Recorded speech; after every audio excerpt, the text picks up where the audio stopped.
안녕하세요. 박연미입니다. 물가 정점론에 대한 기대가 커지는 중입니다. 미국에서는 기대 인플레이션율이 꺾였고 정부와 한국은행은 늦어도 10월엔 물가가 정점 찍고 하락할 거다 내다봅니다.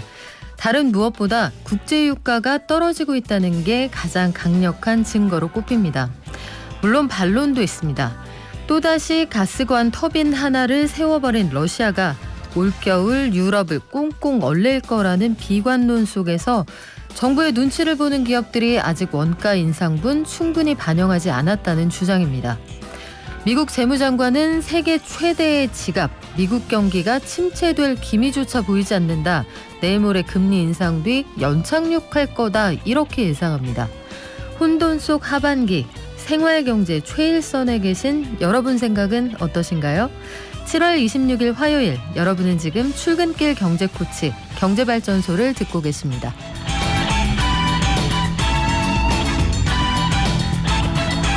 (2023년) 중위소득 결정을 위한 중앙생활보장위원회 회의가 열렸다고 합니다. 중위소득이라는 건 돈 제일 많이 버는 사람부터 제일 적게 버는 사람까지 한 줄로 세웠을 때 딱 가운데 있는 소득일 텐데 이걸 결정한다. 무슨 얘기일까요? 어떤 의미가 있는 회의인지 알아보고요. 오늘 오전에 나온 속보 2분기 GDP도 함께 알려드리겠습니다. 또 우리 무역에서 중국에 대한 수출 비중이 갈수록 낮아지고 있다. 미국 비중은 높아진다. 이런 통계가 나와 있고요. 중국이 반도체 굴기에 속도를 낸다. 또 한국은행은 고물가 상황이 고착될 가능성을 우려하고 있다. 이런 이야기가 있네요. 세계적인 인플레 상황에서도 안전자산 금 가격은 하락한다. 달러 강세로 환율 변동성이 확대되고 있다. 이 소식까지 들어와 있습니다. 편의점 업계에서는 프리미엄 소주 시장을 두고 연예인 마케팅이 한창이라고 하는데 경제 현장의 이런저런 소식들 한국경제신문 구민기 기자가 전해드립니다. 잠깐 경제에서는 최근에 용산구 이촌동 한강맨션이 재초환이라고 하죠. 재건축 초과이익 환수금 가구당 7억 7천만 원씩 부과가 됐다고 합니다. 이게 새 정부 들어서 좀 줄어들 거다 이런 기대가 있었던 모양인데 현장에서 이 상황 어떻게 진행이 되고 있는지 자세히 알아볼게요. 증시 들렀다가 경제 진단하는 시간 마련했습니다. 급등하던 국제유가가 2달여 만에 $100 아래로 내려섰는데 에너지경제연구원의 정준환 에너지산업연구본부장과 함께 상황 분석해보고요. 앞으로의 유가도 전망해볼게요. 방송 중에 단문 50원, 장문 100원, 샵 0951하고요. TBS 앱, 유튜브도 열어두겠습니다.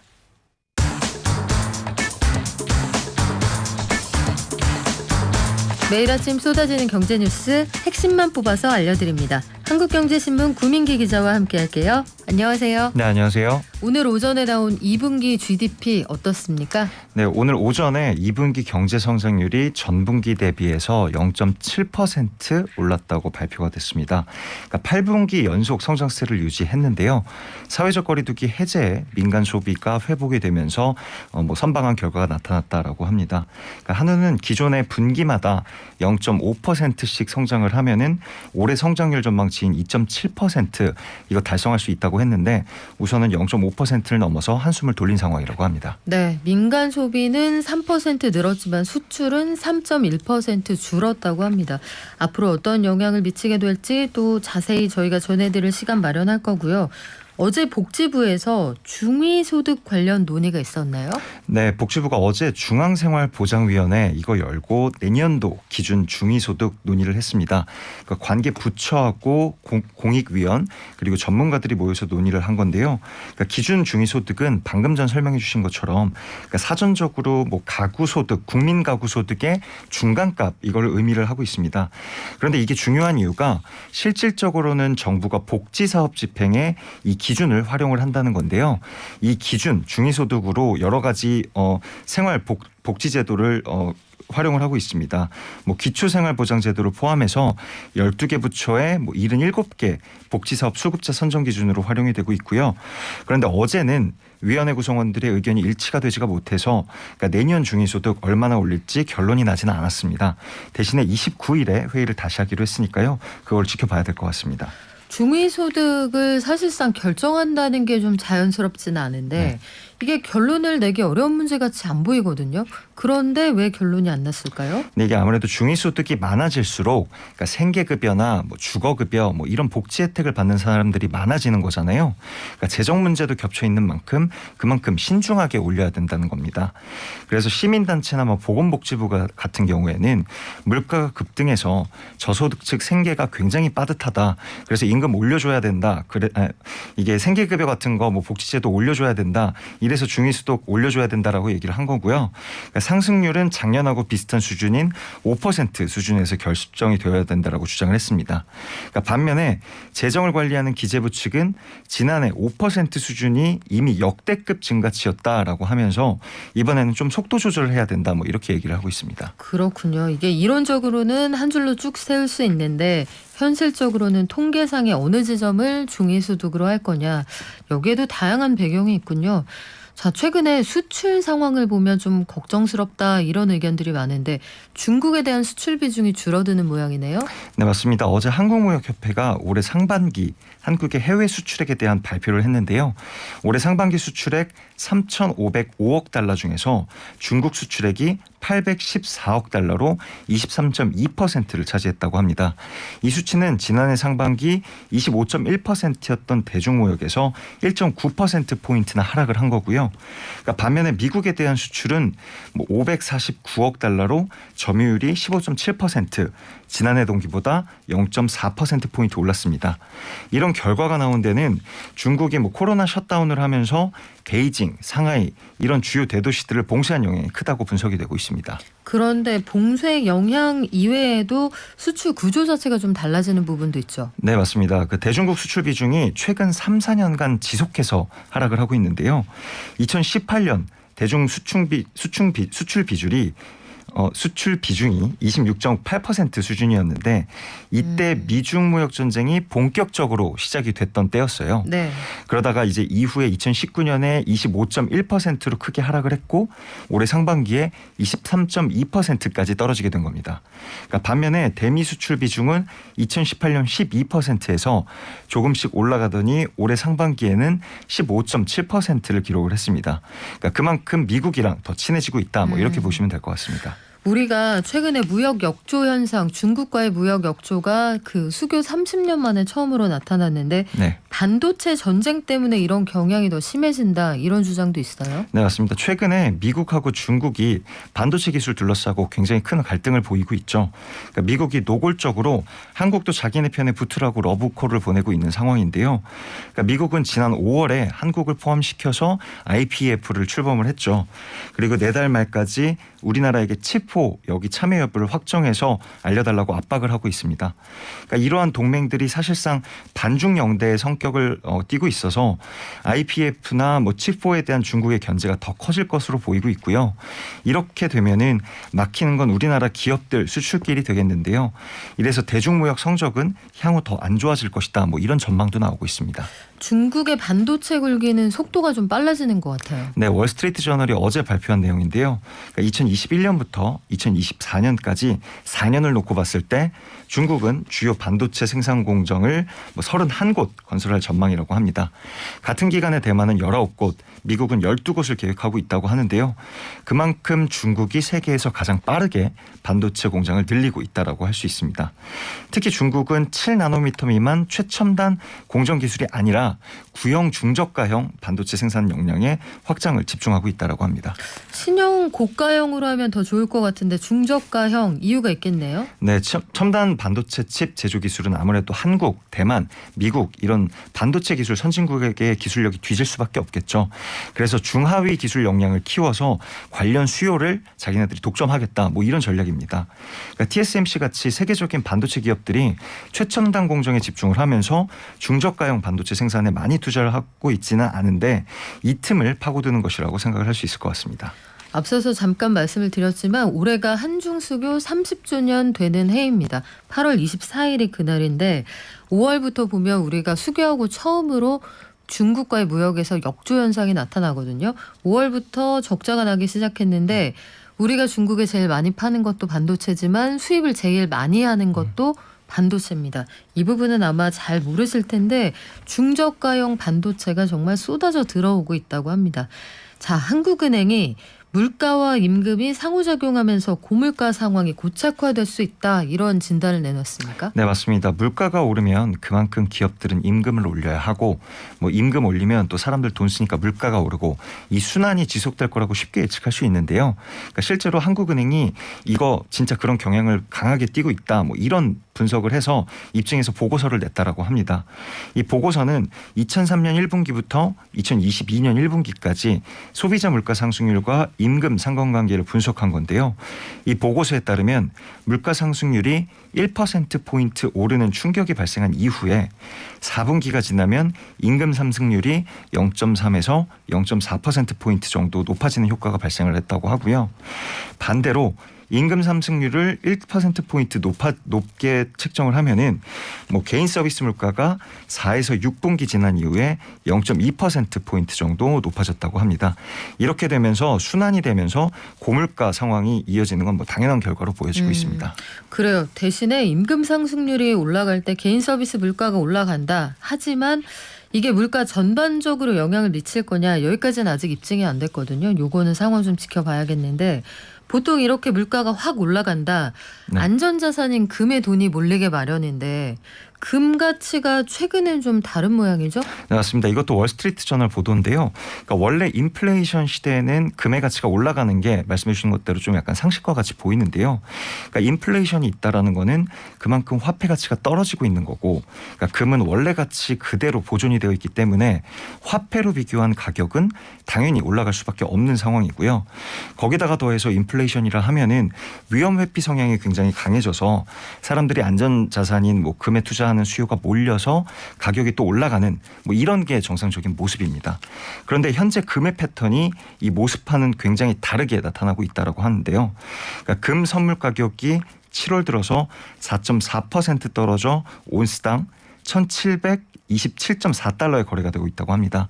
이달 말까지 하락세가 이어지면 4개월 연속으로 떨어지게 되는 겁니다. 그런데 이달 말까지 물가는 계속 오르고 있단 말이에요. 네. 왜 그렇습니까? 그러니까 최근에 금만큼 안전자산인 국채 가격이 급락을 하면서 사람들이 금에 투자하지 않고 국채에 투자를 하고 있기 때문에 이런 현상이 나타났다고 분석을 했는데요. 그러니까 미 연준이 굉장히 금리를 빠르게 올리고 있잖아요. 그러니까 금리를 올리면 채권 가격은 떨어지게 되는데 이 원리로 미국채 가격이 계속 떨어지는 추세고요. 사람들이 금보다는 이럴 거면은 미국채 가격을 산다 해서 이쪽으로 수요가 몰리고 있고, 또 고금리를 노리는 해외 자본이 미국으로 돌아가면서 달러에 대한 수요도 급속하게 늘고 있잖아요. 이것도 굉장히 영향을 줬다라고 합니다. 네, 가격이 떨어진다는 건 금리는 올라간다는 뜻. 국채에서 시소와 같다는 말씀 드렸죠. 외환 거래 규모도 역대 최대 규모를 기록했다, 이 소식도 있군요. 네, 어제 한국은행이 2분기 외환거래 동향 자료를 발표를 했습니다. 2분기 외환거래 규모가 655억 9천만 달러를 기록해서 역대 최대를 기록했다고 하는데요. 그러니까 본래 수출입이 많아지면 물건을 사고 팔 때 돈도 주고받아서 외환거래가 많아지는데, 네. 그런데 요즘 국제무역 좀 안 좋아갖고 수출입 규모 줄어들고 있다라고 전해드린 적이 있잖아요. 그럼에도 외환거래가 많아진 건데요. 그러니까 최근에 환율 변동성이 극심해지면서 돈을 바꾸는 사람들이 많아진 결과라는 게 한국은행의 설명입니다. 그러니까 원달러가 하루에 얼마나 변했나 살펴봤더니 1분기에는 0.35%, 2분기에는 0.46%씩 계속 움직였다라고 합니다. 네, 우리 소주 시장으로 가볼까요? 여름에 소주 수요 늘어나게 마련인데 프리미엄 소주 시장에 연예인 마케팅이 유행 중입니까? 네, 맞습니다. 편의점 CU가 어제 영화배우 김보성, 이분을 모델로 한 김보성 의리남 소주 이거 출시한다고 발표를 했습니다. 네. 그러니까 서울과 수도권을 중심으로 우선 판매를 시작하고요. 이후 전국 점포로 확대하는 방안을 검토 중이라고 하는데요. 그러니까 확실히 요즘 그 편의점을 가보면은 굉장히 연예인들 소주 마케팅 굉장히 활발하게 하고 있잖아요. 그러니까 GS25시에서 보면은 최근에 가수 박재범이 설립한 주류업체 원스피릿이죠. 여기에서 프리미엄 소주 원소주 스피릿을 내놨는데요. 이거 GS에서 팔고 있고요. 이번 달 12일에 판매를 시작했는데 일주일 만에 20만 병이 완판되기도 했습니다. 그리고 또 세븐일레븐은 임창정 씨와 협업해서 전통 소주 한 잔 이거를 곧 출시할 예정이라고 합니다. 네, 이거 명곡이죠. 이 노래 좋아하시는 분들도 많을 텐데, 자, 소주 시장에 과거에는 우리가 당대 최고의 미녀들이 등장하는 광고 시장으로 유명했잖아요. 네. 근데 연예인들 전통적으로 우리가 소주시장 광고 모델은 아니었던 그 남성 네. 연예인들이 마케팅의 중심에 선다. 이유가 있습니까? 그러니까 아무래도 요즘 2030 세대가 그러니까 기존에 있던 소주보다는 프리미엄 소주를 굉장히 많이 찾고 있다라고 해요. 굉장히 순하면서 연하면서 그리고 또 고급진 그런 느낌들을 되게 많이 찾고 있다라고 하는데 이들을 타겟해서 이들이 좋아하는 연예인 불러다가 마케팅을 하고 있다라고 합니다. 그러다 보니까 활발하게 활동을 하고 있는 뭐 남성 연예인들도 많이 부를 수도 있는 거고요. 뭐 이렇게 하다 보니까 뭐 여러 가지 뭐 임창정, 뭐 김보성, 뭐 그리고 박재범 이런 분들이 나오지 않았을까 뭐 이런 분석이 나오고 있습니다. 네, 각각 타깃으로 잡는 세대나 소비층이 어딘지 명확하게 알 수가 있는데 이거 재밌습니다. 저희 가끔 오셨던 명욱 교수님이 관련해서 나중에 한번 말씀해 주실 기회가 있을까요? 자, 카카오 모빌리티가 카카오의 매각 유보를 요청했다. 이 얘기도 있는데 저 자회사 아니에요? 네, 맞습니다. 원래 카카오 자회사 카카오 모빌리티였는데요. 최근에 MBK 파트너스에 매각되는 절차에 들어갔다라고 합니다. 그래서 이에 대해서 모빌리티 안에서 택시를 운영하시는 직원들 분들이나 뭐 시민단체들이 나서서 이렇게 굉장히 매각을 반대하고 있다라고 하는데요. 이러한 카카오 모빌리티 구성원들의 반대에 류궁선 카카오 모빌리티 대표도 카카오 본사에 가서 매각 유보를 요청했다라고 합니다. 카카오 모빌리티라는 회사가 카카오 택시 운영하는 그 회사 맞죠? 네, 맞습니다. 근데 매각에 반대한다. 무슨 이유입니까? 그러니까 아무래도 카카오 모빌리티가 운영하고 있는 카카오티라는 앱이 있잖아요. 이 앱은 전 국민이 사용한다고 할 수 있을 정도로 국민 앱이라고 할 수 있는데요. 그런 카카오티가 MBK 같은 사모펀드 자본에게 넘어가면 과도한 수익 창출에만 매몰될 수가 있다라는 우려가 나오고 있는 거예요. 그래서 시민단체들이 뭐 공공성 이거 아예 무너질 수도 있다 이런 우려도 하면서 반대를 하고 있는 거고요. 또 사모펀드로 넘어가면은 어찌 보면은 굉장히 많이 잦았던 현상이기도 하죠. 네. 그러니까 여러 가지 수익 창출을 위해서 그러니까 인력 구조 조정 이거 항상 하기도 하는데 그래서 그 직원들도 반대에 나섰다라고 합니다. 그래서 여기에 대해서 류궁성 대표가 뭐 매각 유보를 요청을 한 거고 그래서 카카오가 답변을 했는데 그러니까 매각 결정은 뭐 결정된 게 매각은 결정이 된 게 아니기 때문에 다양한 논의를 앞으로도 할 수 있다 이렇게 얘기를 하면서 매각 유보가 될 수도 있다는 점을 또 밝히기도 했습니다. 네, 시장 점유율이 뭐 어마어마해서 민생에 미치는 영향까지 좀 두루 봐야 될 텐데 역시 특정 뭐 이런 게 좀 네. 위험 부담이 있군요. 지금까지 한국경제신문 구민기 기자였습니다. 고맙습니다. 감사합니다. 우리가 부동산 시장에서는 흔히 그 시장에서만 사용되는 언어를 만들어내곤 하거든요. 재초환이라고 들어보셨습니까? 성이 제시 그건 아니고요. 재건축 조합원들에게 부과되는 재건축 초과 이익에 따른 환수금입니다.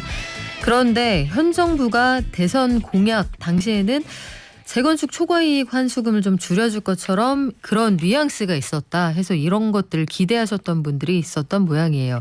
그런데 용산구 이촌동에 있는 한강맨션 재건축 단지에 최근 가구당 7억 7천만 원씩 재건축 초과이익 환수금 예정액이 부과가 됐다고 합니다. 쟁점이 뭔지 알아보고요. 앞으로 주택시장 3대 규제 중 하나로 주목받고 있다는 이 재초환 어떻게 달라지게 되는지 8월에 나올 정책 한번 미리 볼게요. NH투자증권의 김열매 위원과 얘기 나눠보겠습니다. 안녕하세요. 안녕하세요. 자, 용산에 40년 된 단지입니다. 한강맨션. 재건축 초과이익 환수금 예정액으로 가구당 7억 7천만 원씩 내라 이렇게 통보를 받았다고요? 네. 재건축 초과이익 환수제라는 게 뭔가 이거 좀 헷갈리는 분들도 많을 것 같은데요? 네. 재건축 초과이익 환수제라는 거는요. 말 그대로 재건축을 통해서 발생하는 초과이익이 한 가구당 3천만 원이 넘어갈 경우에 초과이익의 10에서 50%를 부담금으로 환수하는 제도입니다. 재건축 추진위원회 승인 1부터 준공 승인까지 오르는 집값 가운데서요. 해당 지역의 평균 집값 상승분하고 공사비나 개발 비용들을 뺀 금액을 초과이익으로 산출하고 이 이익에 해당하는 10에서 50%를 부담금으로 낸다는 겁니다. 이게 한강변 68층 초고층 아파트로 5년 후에 완공될 예정이다.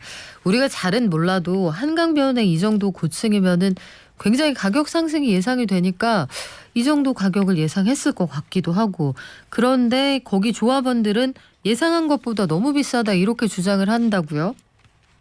네, 이게 이제 이견이 있을 수밖에 없는 게요. 재건축 추진위원회 승인일의 가격하고 준공 시점에, 그러니까 지금 준공하는 게 아니라 이제 시작해서 준공을 하는 미래의 가격을 예측해서 그 사이의 가격 상승분 중에 평균적인 주변 시세의 상승분은 제외를 해주는 거거든요. 그러니까 이 세 가지에 대한 다 이견이 있을 수밖에 없고요. 일단 최근에 부과된 단지가 이제 서초 반포 1단지가 작년 9월에, 20년 9월에 부담금을 통보받았는데요.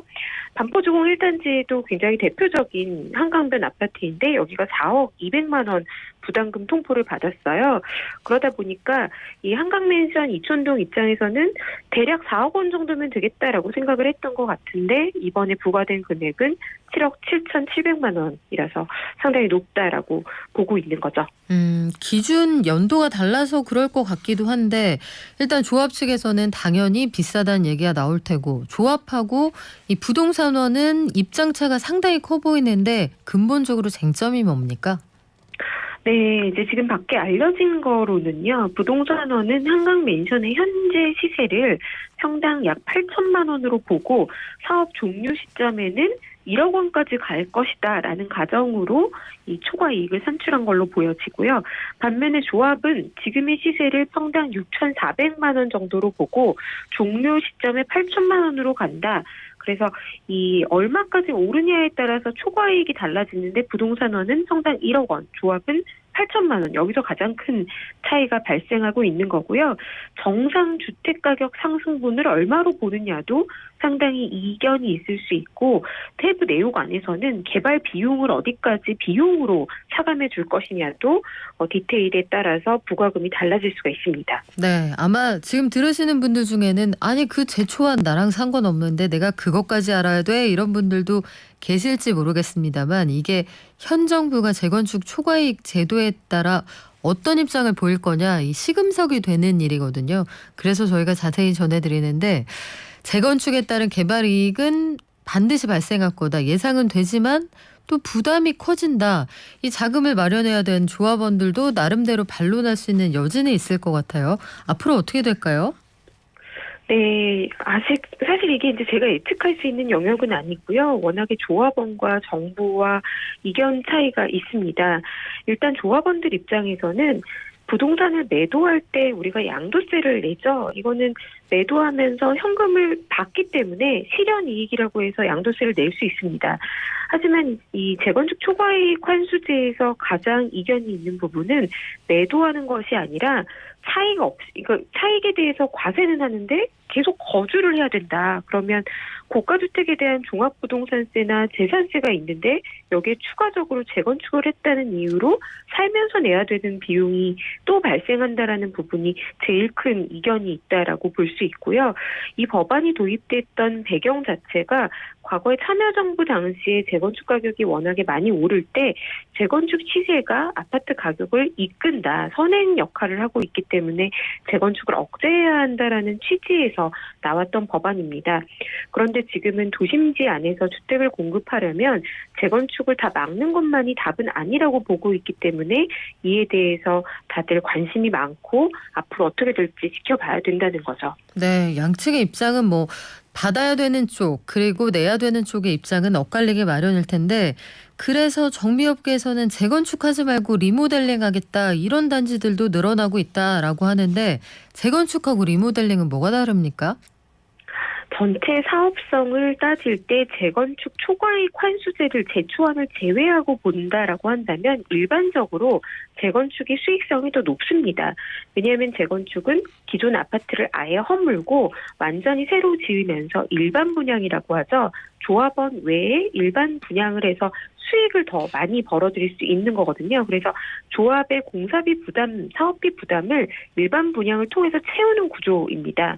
반면에 리모델링 같은 경우는 건물을 완전히 허무는 것이 아니라 골조를 그대로 두고 일반 분양을 일부 아주 소수 그러니까 즉 많아봐야 3계층 정도를 추가하는 것이기 때문에 일반 분양 수입이 줄어들게 됩니다. 따라서 리모델링 같은 경우에는 조합원이 해당 공사비를 각자 납부해야 되는 부담이 있는 거죠. 그래서 전체적으로 보자라고 한다면 일반적으로 재건축을 리모델링보다 수익성이 높다고 하고 더 선호하는 분위기였습니다. 그런데 이 재건축 초과이익 환수 금액이 워낙에 억 단위로 커지다 보니까 이렇게 되면 리모델링이 오히려 수익성이 낮다라고 판단하는 사업장이 늘어나고 있다는 겁니다. 최근에 아주대학교 산학협력단에서 리모델링 공공 컨설팅 결과 보고서라는 걸 발표를 했는데요. 경기도에서 30년 이상 된 7개 노후단지를 대상으로 검토를 해보니까 리모델링이 재건축보다 사업성이 더 높다라고 판단되는 단지가 7개 중에 6개였다는 겁니다. 이거는 이제 분담금, 재건축 초과이익 부담금에 대한 비용이 그만큼 이렇게 역전시킬 만큼 크다라고도 볼 수 있는 거고요. 지난해 대형 건설사들이 리모델링 수주도 상당히 많이 한 걸로 봐서는 전체적으로 재건축을 검토하다가 그러느니 그냥 리모델링을 하자라는 단지도 꽤 많아지고 있는 것 같습니다. 그런데요, 이렇게 말씀하신 것처럼 이 재건축 초과이익 환수제 때문에 새집 공급이 좀 줄어든다라는 주장이 있는 반면에 아니 실제로 이 재초환이라는 거 낸 단지가 한 군데도 없다 이 얘기 들었거든요. 어떤 게 진실인가요? 저도 이게 한 군데도 없는지는 정확하게 알지 못합니다. 왜냐하면 희소하게 일부 아주 작은 단지에 부과된 사례가 있었다라고는 알려져 있었거든요. 그런데 이제 이게 굉장히 갈등을 많이 겪은 법안이다 보니까 2006년에 발표를 했을 때부터 위헌 논란이 있었고 그러면서 이게 헌법소원까지 가게 되고요. 2018년에 다시 도입하면서는 2019년도에 합헌 판결이 납니다. 그러다 보니까 중간중간에 위헌이다라고 하고 납부를 안 하고 다시 이거를 재판을 가게 되고 그러면 정부는 유예 기간을 또 두게 되고 글로벌 금융위기 오니까 또 다시 이거는 이제 폐지가 됐던 거죠. 그래서 아직까지는 이제 대형 단지 중에서 납부한 사례는 아직까지 없는 상태이고 현 정부도 당분간은 이 법 자체를 약간 개정할 예정으로서 부과를 잠정 중단한 상황입니다. 그래서 이 제도에 대해서는 부과한 사례가 없으니까 영향이 없다 이렇게 볼 수는 없을 것 같고요. 초과이익 환수를 많이 부담해야 된다라고 하면 대체로 재건축이 중단되는 사례들이 많았고 또 지금처럼 부동산 시장의 분위기가 악화되면 다시 이 법안도 재검토하거나 폐지된 사례가 있었다 이렇게 봐야 될 것 같습니다. 8월에 정부가 재건축 초과이익 환수제 개편 방안을 내놓는다고 했습니다. 어떻게 달라질까요? 네, 일단 이제 초과이익 환수의 면제 기준을 지금은 이제 3천만 원 이상 초과이익이 있을 경우에 부과하는데 이 3천만 원은 너무 기준이 약하다. 그래서 너무 많은 부과 대상 아파트가 나온다라고 해서요. 면제 기준을 최대 1억 원으로 올리는 방안을 검토하고 있고요. 또 부과 개시일이 지금 기존 추진위원회 설립일부터 부과를 하다 보니까 재건축 사업이 최소 10년씩 걸리잖아요. 짧게 걸려도 6년 이상 걸리는데요. 그 기간 동안의 초과이익을 이제 중간에 매매한 사람들이 많으면 많은 단지일수록 초과이익 부과 시점 자체에 좀 문제가 있다라는 이제 논란이 있습니다. 따라서 조합 설립 인가일로, 그러니까 추진위원회 설립이 아니라 사업을 본격적으로 시작하는 조합 설립 인가일로 변경하자라는 방안도 검토가 되고 있고 부과하는 비율도 세금 비율도 좀 낮추자 다양한 안들이 검토가 되고 있습니다. 특히나 또 이번에 종부세 검토하면서 그 납부 시점을 유예하는 것도 나왔죠. 마찬가지로 재건축 초과이익 환수제도 당장 납부할 수 없다면 1주택 장기 보유자에 한해서 감면도 일부 해주고 납부도 좀 미뤄주자 이런 안도 검토하고 있습니다. 네, 오늘 말씀 고맙습니다. 지금까지 NH투자증권의 김열매 연구위원이었습니다. 자, 실내에서는 아직까지 마스크 착용해 주셔야 하고요. 기본적인 방역 수칙도 계속 지켜주시기 바랍니다.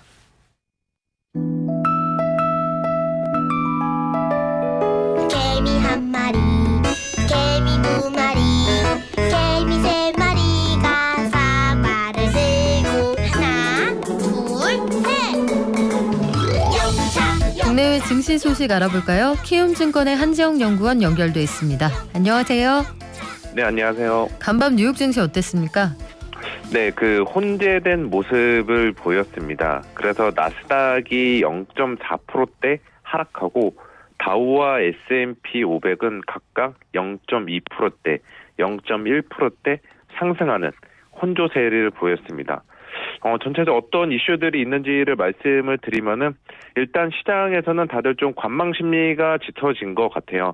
그래서 이번 주 목요일 새벽에 발표될 예정인 7월 FOMC 또 애플이나 아마존 같은 빅테크주들의 실적 발표를 앞두고 전반적으로 관망 심리가 짙어진 가운데 미국의 주요 경제 지표, 댈러스 연은 제조업 지수와 같이 제조업황들의 심리 지표들이 부진했고 또 러시아 가스프롬에서 가스 공급량을 축소한다는 소식 등이 나스닥을 중심으로 소폭의 하방 압력을 가하면서 이렇게 혼재된 주가 흐름을 연출하게 만들었습니다. 네, 아무래도 일반 투자자들도 이번 주에 있을 미국 금통위 FOMC 네. 회의 결과에 주목들을 하고 계실 텐데 우리 증권가 분위기는 어떻습니까? 예, 저희도 사람인지라 똑같다라고 생각하시면 될 것 같아요. 이번에 2분기 GDP 이외에도 7월 FOMC, 빅테크주 등 주중 대형 이벤트를 앞두고 다들 방향성 베팅은 자제하고 있는 상황입니다. 그리고 침체에 대해서 지금 다들 여의도도 그렇고 월가도 그렇고 또 미국 정치권도 그렇고 서로 다른 좀 의견들이 나오고 있는 것 같아요. 가령 백악관에서는 최근에 어떤 이야기를 했냐면은 2분기 연속 마이너스 성장을 한다고 하더라도 현재 고용시장은 탄탄하기 때문에 이거를 침체를 볼 수 없다. 이런 식으로 이야기를 했습니다. 그런데 이제 월스트리트나 여의도에서는 아니 그게 무슨 소리냐. 침체면 침체지. 두 개 분기 연속 마이너스 성장이 침체지 그게 무슨 침체가 아니냐 이러면서 좀 반문을 제기하고 있는 것으로 지금 보여지고 있습니다. 또 애틀랜타 연은에서 이제 매번 이제 업데이트해서 발표하는 미국 경제 성장률 추정치 상으로 이미 2분기 때 마이너스 1.6%대를 전망하고 있는 만큼 여기에 대해서도 좀 침체는 2분기 때 불가피하다라고 저희가 확인을 할 수가 있고 또 채권 시장에서도 한때 이제 논란이 됐었던 10년물과 3개월물 간의 장단기 금리차, 은행들의 예대 마진과 관련이 깊은 장단기 금리 차도 지금 대폭 축소되면서 침체 진입을 예고하고 있습니다. 따라서 시장, 여의도나 월가에서도 바로 이러한 데이터들을 보고서 침체를 상정하고 있는데 대신에 저는 여기서 좀 드리고 싶은 말씀이 지금 주요국 증시들의 레벨을 보면은 최근 2개월 동안 많이 지수가 내려간 상황이에요. 그래서 5월 달만 놓고 봐도 지금 코스피가 5월 달에는 대략 2,600에서 700선 사이 왔다 갔다 했는데 현재는 2,400대로 내려왔다. 이걸 한번 주목해 보시면 될 것 같은데 이 말씀을 왜 드리냐면은 저는 침체가 2분기 때 확정이 된다고 하더라도 증시에 미치는 영향은 크지 않을 거다. 이렇게 보고 있습니다. 왜냐하면은 지난 2개월 동안 지수가 내려가면서 경기 침체 리스크를 상당 부분 반영을 해왔고 그로 인해서 주가가 전반적으로 레벨 다운이 됐다. 이렇게 보는 입장입니다.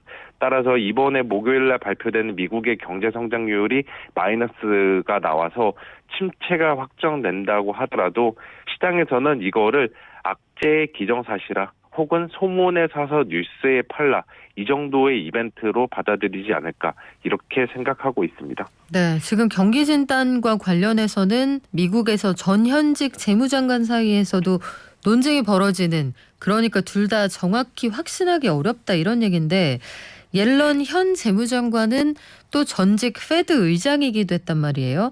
서머스 맞습니다. 전 재무장관하고 경기 침체다 아니다.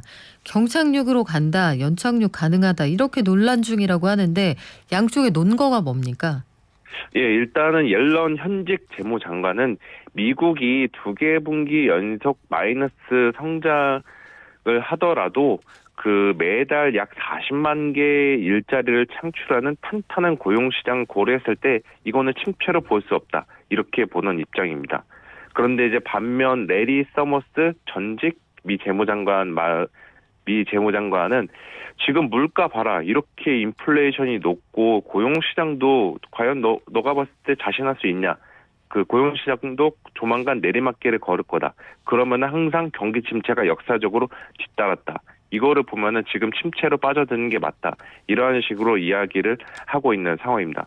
쉽게 말해서 옐런 현직 재무장관은 일자리 증대의 정책 우선순위를 두고 있고 장기 실업률을 낮추기 위해서 적극적인 확장 정책을 지지하면서도 일정 부분 인플레이션을 감내해야 된다라는 논리를 펴는 게 옐런 재무장관의 입장입니다.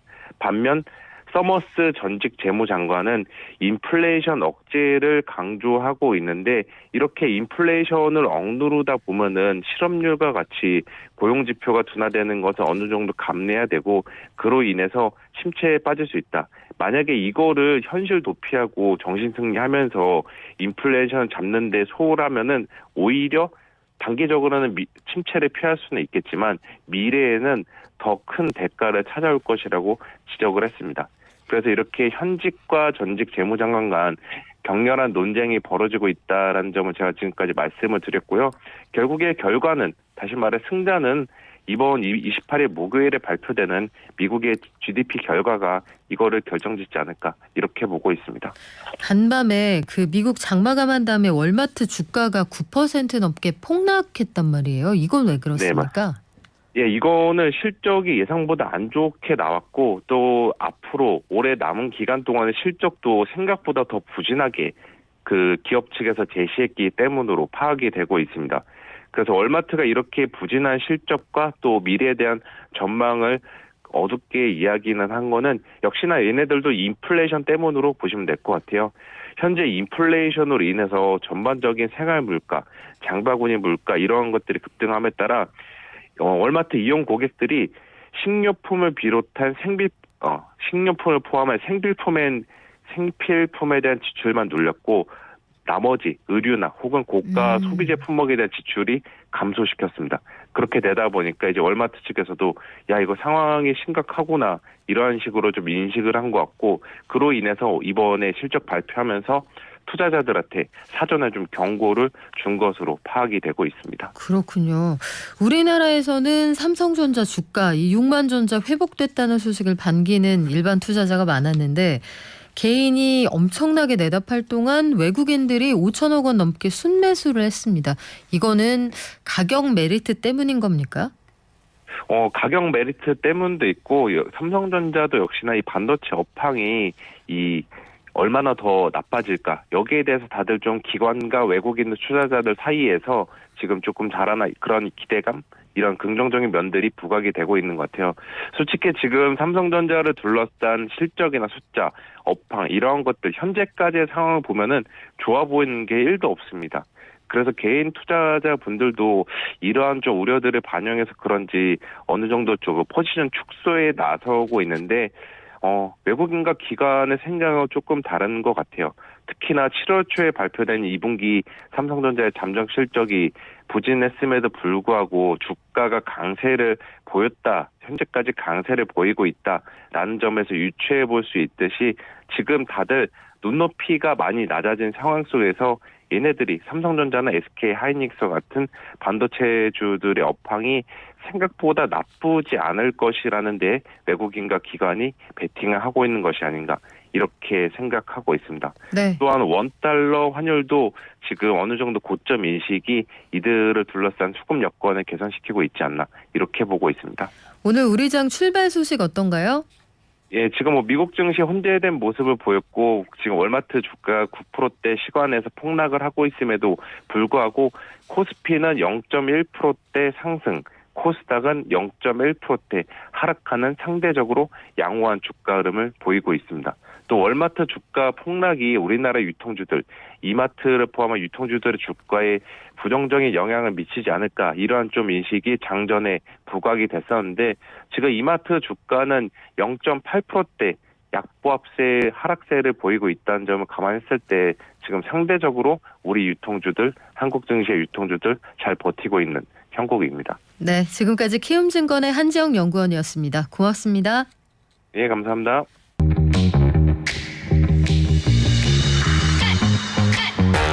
네, 잠깐 청취자 의견 하나 전해드리고 갈까요? 티라노사우루스님 반갑습니다. 최고 방송 발전해주셨는데 끝까지 함께해 주세요. 저희는 기름값 얘기 한번 해볼게요. 러시아가 천연가스 공급관을 가지고 유럽을 길들이는 중입니다.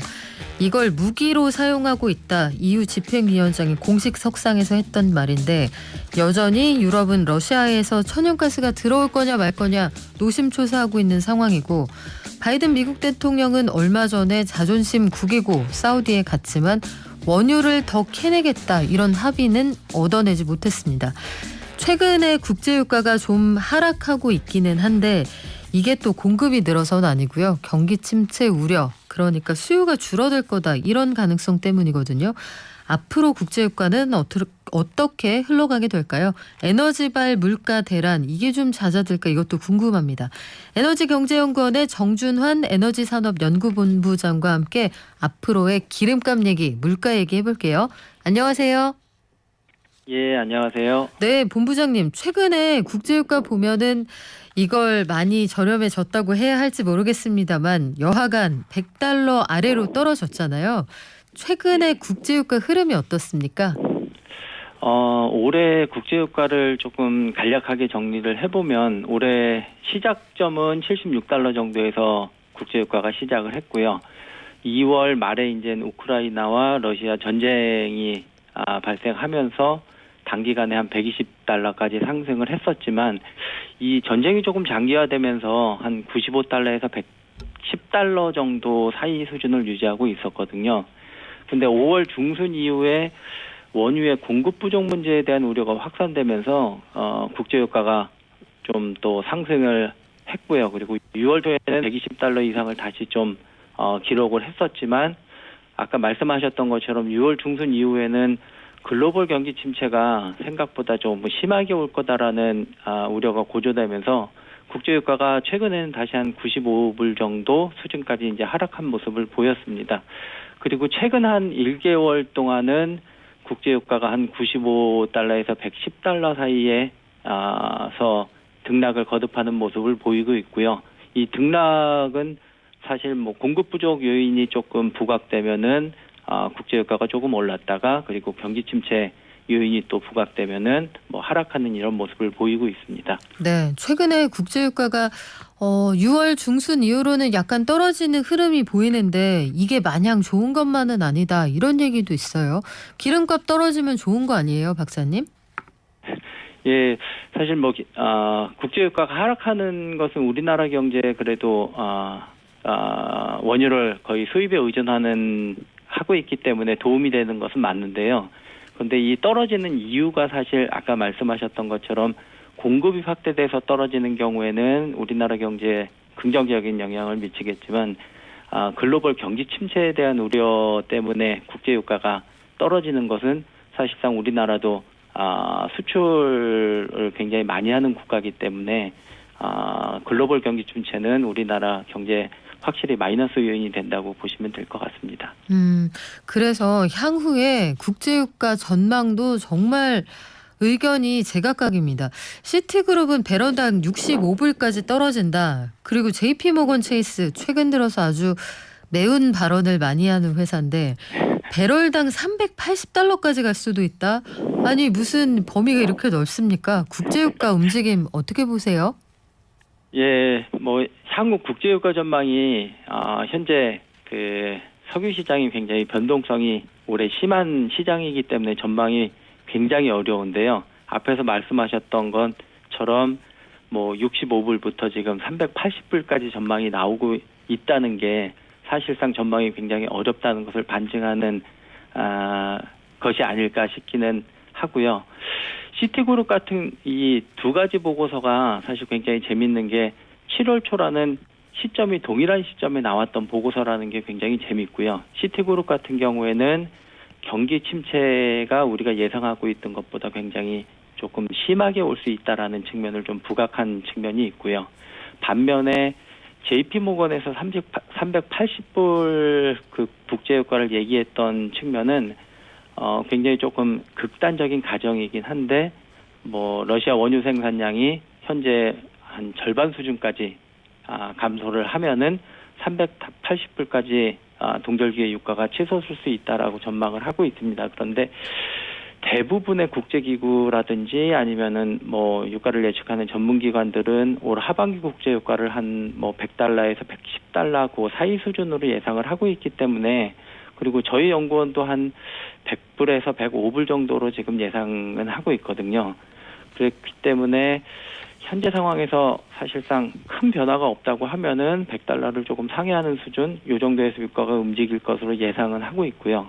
그리고 앞에서 말씀드렸던 극단적인 유가 전망 같은 경우에는 네. 기본적으로 조금 극단적인 상황을 전제로 하고 있기 때문에 실제로 시장에서는 이렇게 하락하거나 상승할 가능성은 조금 낮지 않나 이렇게 생각하시면 될 것 같습니다. 그렇죠. JP모건이 요즘에 내놓는 전망 보면 굉장히 극단적인 게 많던데 예. 이 회사 내부에 어떤 변화가 있나 이거 좀 궁금하기도 하더라고요.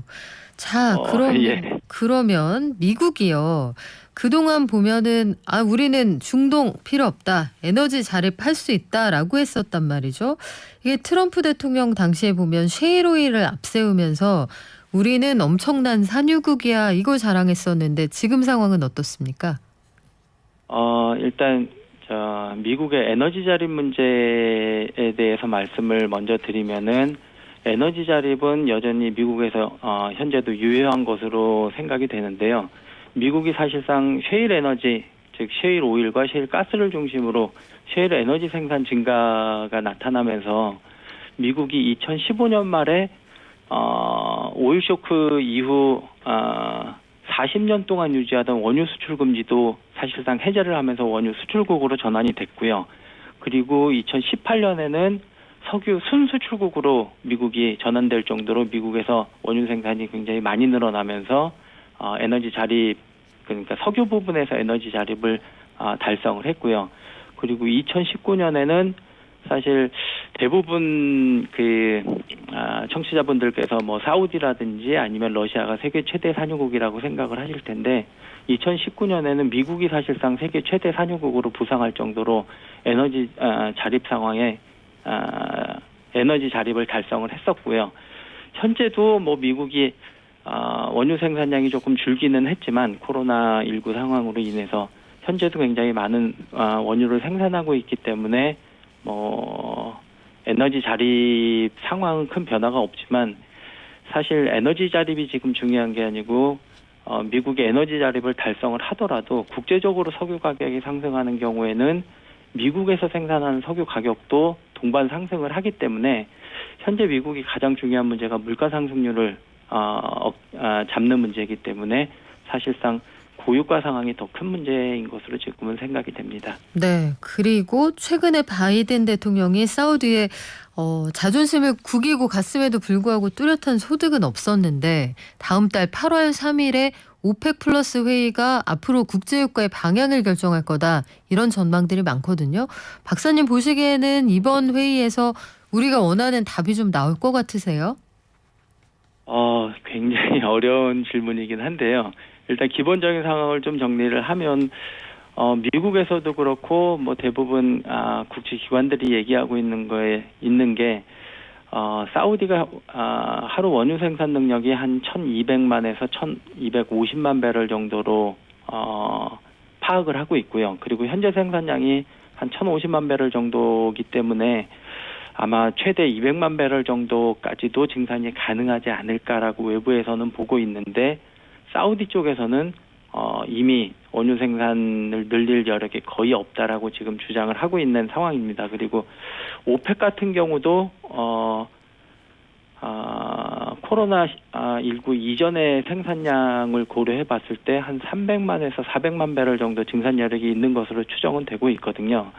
그런데 요번에 사우디 쪽에서도 뭐 흔쾌하게 뭐 증산을 하겠다라고 확답을 못한 한 가지 이유는 오펙 같은 경우에는 지금 생산량 공조를 하고 있기 때문에, 그리고 오펙의 생산량은 만장일치 제도에 따라서 결정이 되거든요. 모든 회원국들이 동의를 해야지 생산량을 늘릴 수 있는데 사우디가 아무리 오펙의 실질적인 리더라고 하더라도 다른 국가들도 같이 끌고 가야 되기 때문에 아마 독립적으로 얘기는 하기는 좀 어렵지 않았을까 일단 생각은 들고요.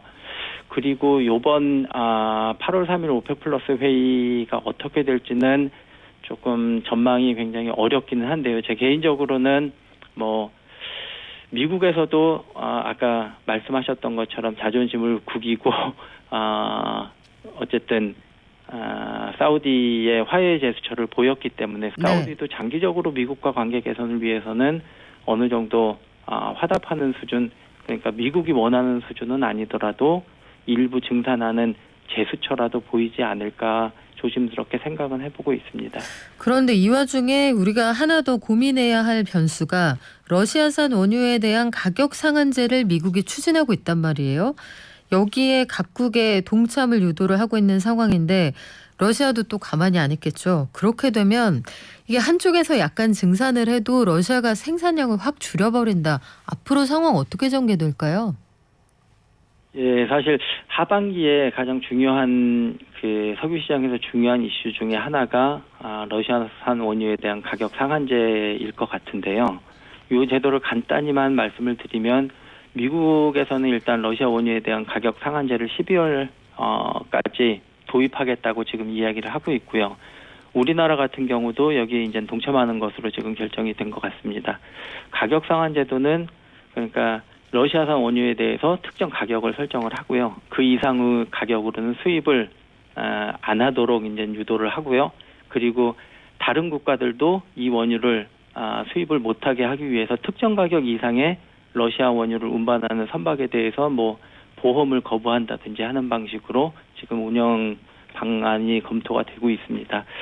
이러한 움직임에 대해서 러시아 쪽에서 그러니까 무조건적으로 생산량을 줄이겠다는 얘기보다는 러시아 쪽에서는 이 상한 가격이 자기들이 생산하는 비용보다 낮은 가격으로 생산이 된다고 하면 우리가 사실상 석유 공급을 보장할 수 없다라고 지금 경고를 하고 있는 상황이기 때문에 어쨌든 에너지 소비가 증가하는 동절기를 앞두고 이러한 석유 시장의 불안 요인이 굉장히 커지는 것은 맞는 것 같습니다. 그렇군요. 향후에 여러 가지 변수가 산재한 상황인데 오늘 말씀 여기까지 들을까요? 지금까지 에너지경제연구원의 정준환 에너지산업연구본부장이었습니다. 고맙습니다. 예, 고맙습니다. 자, 여러분 7월 26일 화요일 오전 9시는 다시 돌아오지 않죠? 오늘 하루도 이 인생의 박제될 하루 멋지게 보내시기 바랍니다. 저희는 내일 오전 9시에 올게요. 발전!